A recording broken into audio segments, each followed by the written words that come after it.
What's up? Thank you for tuning in to Heartwork Creations. Happy spooky season. In this video, I'm going to be creating this creepy dead doll look. So if you want to see how I created it, then keep watching. I'm going to be starting off with my face nice and clean. No product, no moisturizer, nothing. This is going to help the products grip onto my skin better. Here I'm applying the third degree mold. I mix an equal part of each product, so it's two different little containers, and so you just get equal parts and just mix them together, and then you could go ahead and start applying it onto your skin. You can create like cuts and all kinds of cool things with this stuff. I love it. So I first just apply a big glob of it on my skin and then just start molding it to how I want it to look. I like to take the ending of my spatula to the edges, and then I just kind of blend it into my skin. And then once it starts to get dry, like not when it's completely dry, but when you feel it starting to kind of get a little harder, you can just start slicing it before it dries on you. And I just kind of open it up to make it look like an open wound. And then after, I went ahead and powdered it with a little bit of translucent powder to take away the shininess and give it a more natural effect. Also, you can apply Pros-Aid before starting the mold application if you want your mold to last longer. I didn't apply any because I'm only going to be wearing this for a little bit of time. Now I'm gonna go ahead and color my face with some airbrush makeup. This is my Temptu airbrush machine with some NC15 MAC airbrush makeup, and I'm applying it all over my face and all over the mold as well to just give me a nice clean base. Next, I'm gonna take my MAC eyeshadows and start giving my face some depth and definition.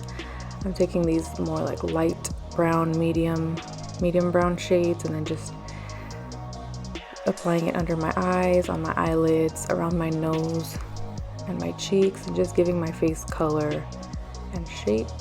This is also going to make it look a little creepier, more dead-like. And then for the eyes, I'm going to take some white eyeliner and apply it on my waterline, and then a little bit underneath too. Here I'm taking some water-activated white paint and applying that on my lower eyelid, and this is going to give the big open eye effect. Once that dries, I'm going to start to define underneath it to make it look more realistic, a little more deep. I'm just taking some darker brown eyeshadow for that.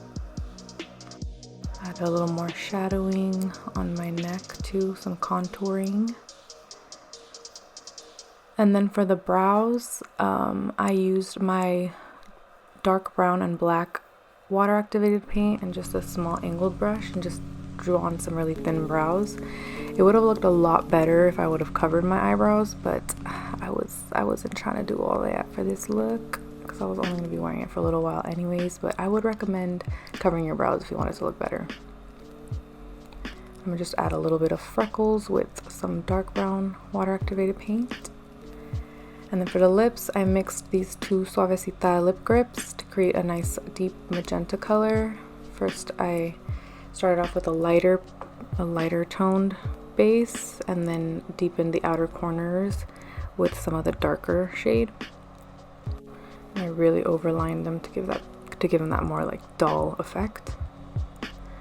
Now I'm going to start filling in my wound. I'm first applying a deeper red shade to give it that like deep effect, and then I'm gonna apply a little like of a brighter red on top of that, make it look bloody. For my eyelashes, I'm using a big pair of Dysilk Lashes, and then I cut up a strip of lashes and just applied 3 little pieces right underneath. And then I didn't show, but I added some eyeliner later to blend in the lashes underneath. I added like a black eyeliner. For the finishing touch, I took some string and a needle and just started stitching my wound. You want to be very careful for this step because I did scratch my skin. So just be careful, just stick it through the silicone and not your face.